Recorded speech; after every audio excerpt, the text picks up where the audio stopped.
All right, here we go. Here we go, guys. Rear brakes, Dodge Magnum. This happens to be an '05. We're going to want a 15 millimeter wrench. That's a 14. Is it a 14? Nah, it's not a 14. Where's my 15? Where'd I put my tools? There they are. All right, 15 millimeter wrench on the back of these caliper bolts here. We're going to loosen them. I already cracked them free. Cracked them free with this wrench too. They weren't on there that tight. Once you crack them free, they'll just come out by hand real nice and easy. We'll grab our little screwdriver here and just give her a little pry. Press that caliper in a little bit. Bada boom. Now while we're here, we will press in the caliper, collapse it, compress it, whatever you want to call it. You want to grab a spare brake pad out to do that, but these brake pads are locked in there. There we go. Not worried about hurting the rotor or anything because we're replacing that. So you can get one of these little caliper tools for like $5 at any auto parts stores. I like them. You can use a C-clamp or anything really, big pliers. Now what we're doing is we're just pressing the caliper straight back in. No special tools needed on this one. And this tool's starting to get pretty worn out on the threads. Takes a little effort. We're gonna put that pad right in between there. Start tightening our tool so that it just presses that caliper in. What we're doing is we're pushing brake fluid back. So at the end of this, oh, this tool, it's getting old. It's getting old, guys. We're pushing that old brake fluid back. So at the end of this, let's give her a nice little brake bleeding. Just for fun skis, eh? Yeah, I've even broken off the handle on this little tool. I've had it for a long time. Now this caliper should go in nice and easy the whole way. So if you're having a lot of resistance, you might want to think about replacing your caliper. Just a heads up. This is going in nice and easy, just the way we like to see it.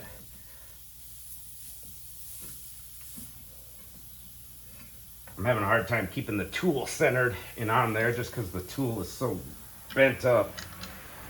I've got other ones. I got a professional one, but this one's usually faster than busting out the tool kit.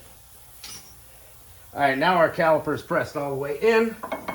Let's worry about getting these bolts off the back. Make sure your slide bolts are free. They come out of the back of the mounting bracket. See this slide hardware? We're gonna clean that up and put some high temp silicone based brake grease in there. But this bottom one is locked up, so we're gonna have to extract that. Let's grab our 18 millimeter. And this is all kinds of rusty, so it's gonna get a real nice cleaning. And we're gonna zip these 18 millimeters off the back of the mounting bracket. All right, that didn't go on there because it's all rusty. There we go. There we go, there's one. Ooh. Rusty. Rusty, rusty. There we go. We don't want our bracket to fall down, so I'm just putting one hand on it. There we go, we got our bracket off. Take our big hammer, give that rotor a smack, take it off. We'll put our new rotor on.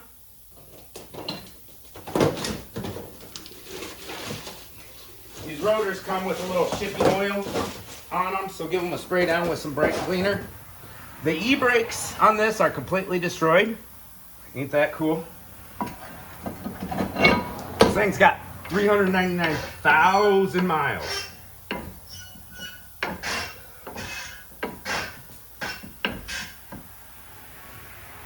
It's a weird noise coming from back there. All right, where's that bracket at? Right here? All right, let's bring our bracket over to the bench. You can see on the other side, the other bracket snapped off. So I got a new bracket coming in, or a new caliper with bracket for the other side. For this one, I'm going to be a lot more careful to get that frozen one unfroze, the one that won't spin. That will wear your brake pads down super fast. Always use new brake hardware too. See this, it's all rusty. If you bought pads without hardware, like this guy did, clean these up real nice. They go, see the hardware that sits in between the pads and the bracket? Clean them up real good or replace them. And see all this built up rust? That's gonna tighten up your pads, that's no good. So we're gonna take a little Dremel tool to it and clean all that rust out from here. Clean up these slides and grease them up. So let's go ahead. I won't film all that cleaning the brackets off. Use a wire brush or a wire wheel or a little Dremel tool. Get these nice and clean.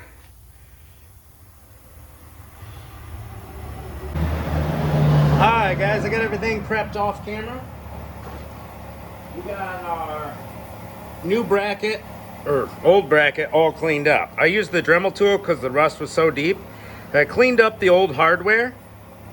See the hardware shims there that sit in between the pad and the bracket. I also put grease in between those grooves where the hardware touches the mounting bracket and where the hardware contacts the ears, just to keep it from rusting in the future because we're in the salt belt. So there we go.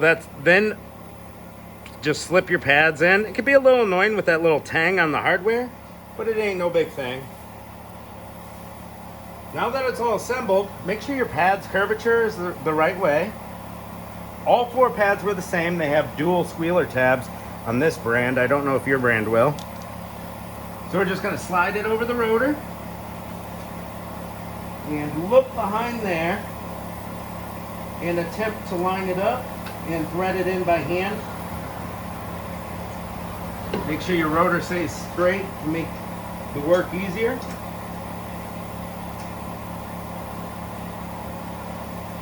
There we go, we got them both started. We're gonna squeeze our pads together. Now we're gonna tighten those bolts up on the mounting bracket.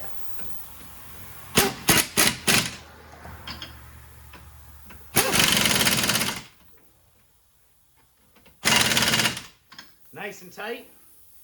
Bada boom. Now we're gonna grab your grease. I'll show you what I use. Cause I'm not well. I use Sil Glide by AGS. High temperature silicone based brake grease. We'll get a nice dab going on our finger. Clean your caliper off if it's dirty, and go ahead and just put some grease on the face of that caliper. This is just a little extra you can do. It's gonna help with brake squeal in the future and keeping everything good to go.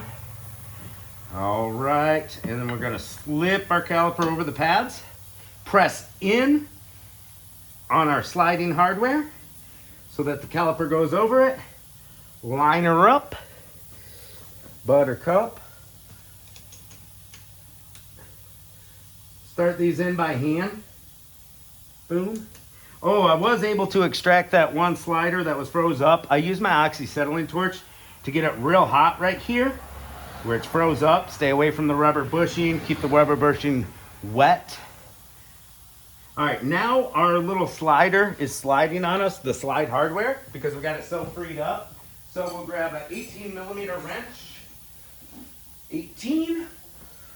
It won't allow us to screw the back of the bolt in because it spins. It just keeps spinning. So we just put an 18mm on there. Where's our 15 at? There it is. So we got our 18 on there, and we are going to tighten the bolt in the back of the caliper up.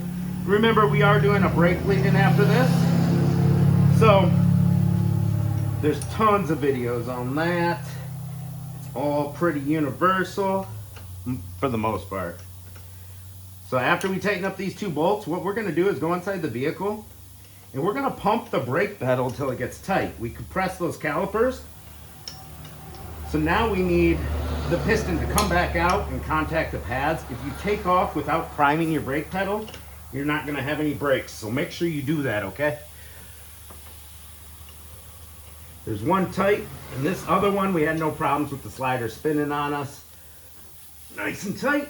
Boom. If you get grease on anything, make sure you spray it off with brake cleaner on your friction surfaces. And there we go. She's all done, all put together. But we got to pump that brake pedal a good 5, 10, 15 times to get the brakes tight again. And then bleed the brakes, throw the tire back on, take her out for a test drive. Thanks for watching.